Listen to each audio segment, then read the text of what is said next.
जय हिंद।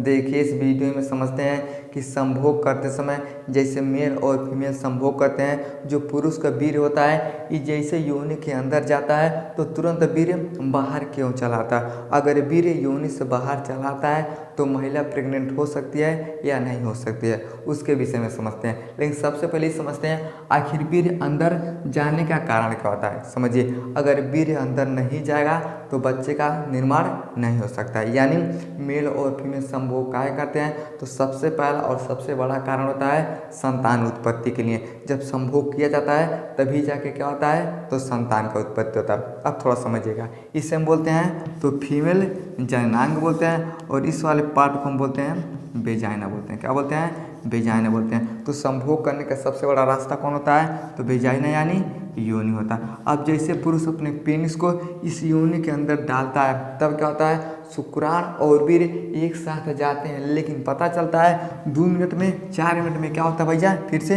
ये बाहर चला आता है। अब जैसे वीर्य बाहर चला आता है तो प्रेग्नेंट होगी या नहीं होगी। समझिए, यही जो वीर्य होता है, यही जो स्पर्म होता है, यही क्या करते हैं एक संतान की उत्पत्ति करते हैं। कैसे करते हैं तो समझिएगा, वीर्य के अंदर क्या होता है तो शुक्राणु। अब शुक्राणु किसके अंदर बनता है तो पुरुष के टेस्टिस के अंदर क्या बनता है तो शुक्राणु बनता है। अब थोड़ा समझिए, अगर वीर्य अंदर चला जाता है, अंदर जाएगा, इसे हम बोलते हैं फिलिपियन ट्यूब बोलते हैं। अब फिलिपियन ट्यूब में इस तरह से क्या होता है ये घूमता रहता है, इसे हम बोलते हैं ओवरी बोलते हैं। क्या बोलते हैं? ओवरी। ओवरी के अंदर है जो उजर का है, इसे हम बोलते हैं अंडा बोलते हैं। क्या बोलते हैं? अंडा बोलते हैं। तो जब अंडा और स्पर्म एक साथ मिलते हैं तब जाके क्या होता है एक सुंदर से बच्चे का निर्माण होता है। समझिए, इसे हम बोलते हैं शुक्राणु। ये किसके अंदर बनता है तो पुरुष के अंदर बनता है।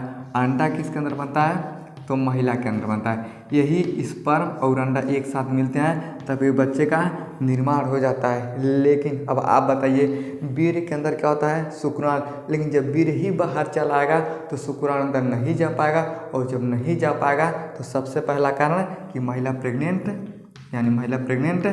नहीं हो सकती है। काहे नहीं हो सकती भैया?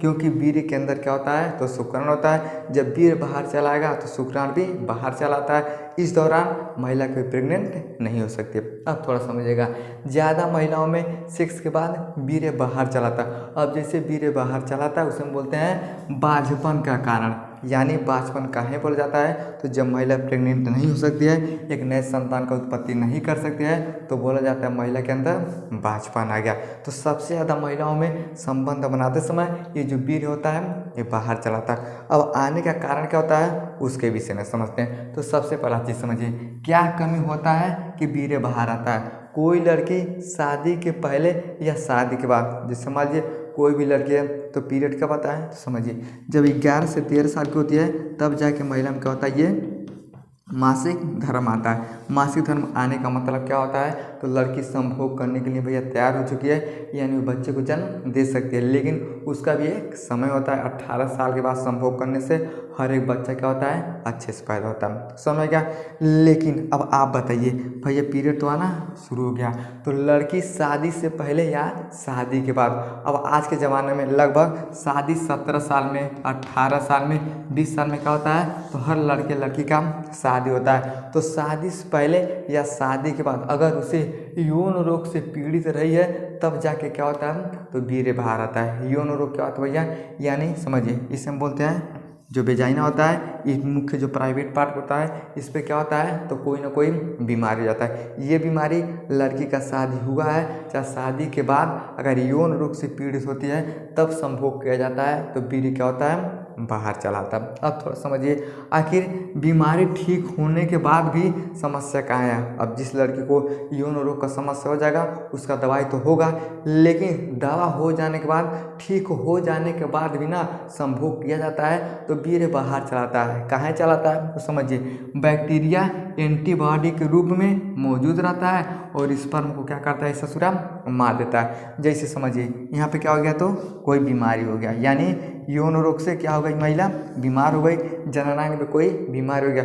अब उसका हो गया इलाज होने के बाद भी जो ससुरा बैक्टीरिया होता है ना एंटीबॉडी के रूप में क्या होता है यहाँ पे इस तरह से ऐसा रहता है। अब जैसे संभोग किया जाता है, जैसे स्पर्म अंदर जाता है ये ससुरा क्या करता है उनके कोशिकाओं को मार देता है। अब जैसे जैसे मार देता है, स्पर्म आगे नहीं जा पाता है, तुरंत क्या होती है ये बाहर चलाता है। तो सबसे पहला कारण है, अगर महिला यौन रोग से पीड़ित है, चाहे शादी के बाद या शादी के पहले, तो जो बैक्टीरिया होता है यहाँ पे उपस्थित होता है, स्पर्म को मार देता है, जिसके कारण ये बाहर चलाता है। समझ में गया?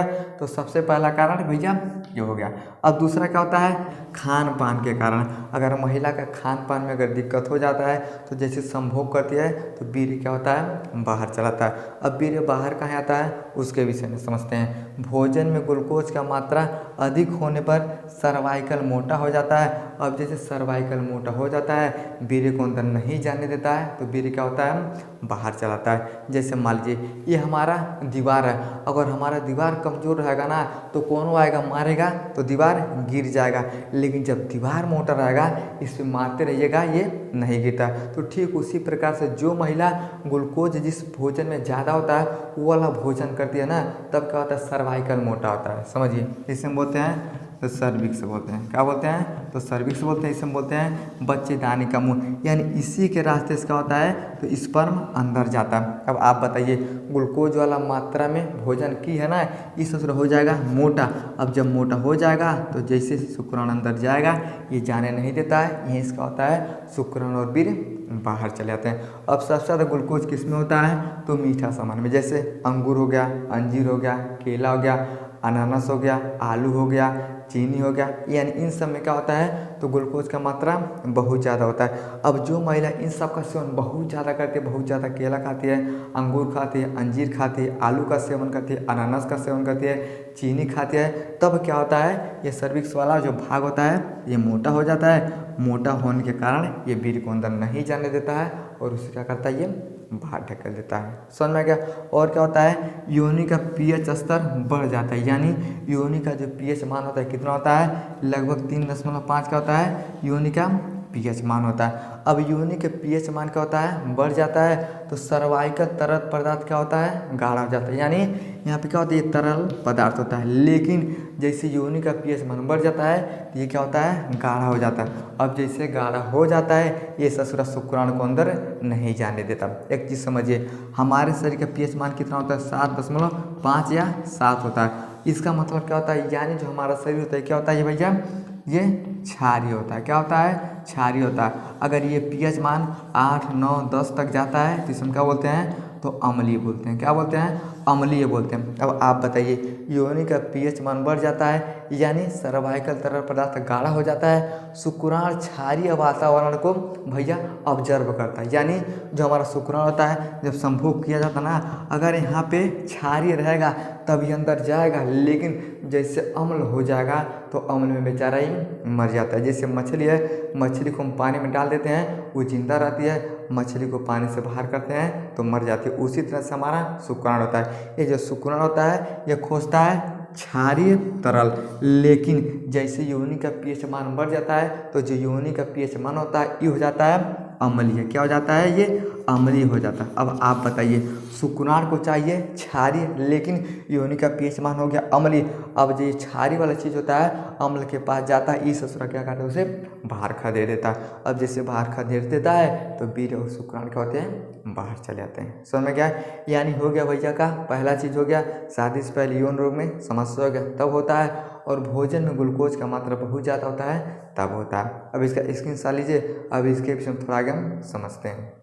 चलिए, अगला होता है झुका हुआ गर्भाशय, यानी जिस महिला का जो गर्भाशय होता है ये झुका हुआ होता है, तो संभोग करते समय वीर्य क्या होता है, बाहर चलाता है। अब समझिएगा, विकृत गर्भाशय वाली महिलाओं में संभोग के बाद योनि से वीर्य क्या होता है, बाहर चलाता है। ये विकृत क्या होता है, इसे मेडिकल भाषा में हम मुलेरियन एनोमलीज बोलते हैं, और ये अनुवांशिक भी हो सकता है, यानी जन्मजात ये समस्या महिला में हो सकता है कि जो उसका गर्भाशय होता है ये क्या होता है, झुका होता है। अब समझिए, पीछे की तरफ झुका हुआ गर्भाशय वीर्य को अंदर जाने से रोकता है। अब यही जो गर्भाशय होता है ये शरीर के संरचना में बहुत महत्वपूर्ण भूमिका निभाता है, लेकिन यही जब बेचारा झुक जाता है ना, तो जब झुका हुआ गर्भाशय होता है तो संभोग करते समय जो वीर्य होता है ये अंदर तो भैया जाने के लिए जाता है, लेकिन झुका हुआ होता है, झुकने के कारण ये वीर्य को अंदर जाने से रोकता है। अब जैसे वीर्य को अंदर जाने से रोकता है तो वीर्य क्या होता है, यहीं से ये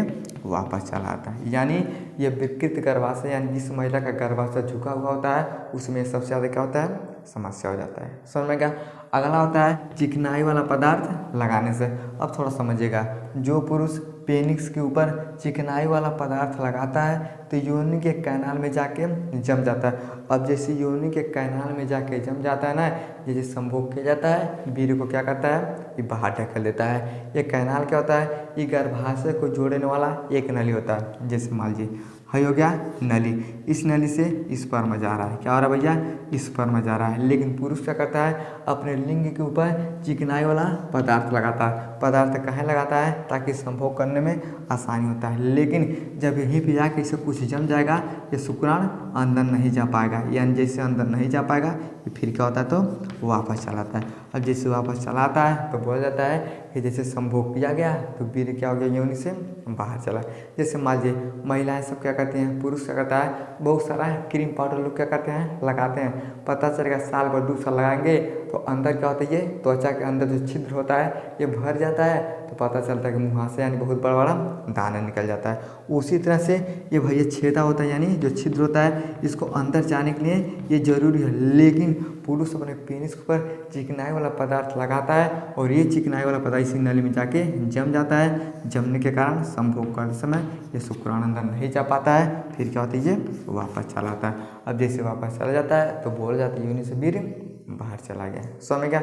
लेकिन अगर सब कुछ ठीक है, कोई समस्या नहीं है, तो एक नॉर्मल चीज़ होता है भैया, इसका पोजीशन गलत हो सकता है। संभोग करने का अगर पोजीशन सही होता है तो ये सब नहीं जाएगा। लेकिन अगर ये सब समस्या है तो संभोग करते समय वीर्य क्या होता है, ये बाहर चला आता है। अब जब वीर्य बाहर चला आएगा तो महिला संभोग करेगी, संभोग करने से कुछ नहीं होगा, वो प्रेग्नेंट नहीं हो सकती है। अब जब प्रेग्नेंट नहीं होगी तो बच्चे को जन्म नहीं दे सकती है, तो लोग क्या बोलते हैं, तो बांझपन बोलते हैं। समझ में गया।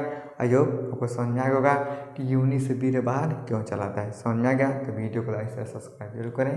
जय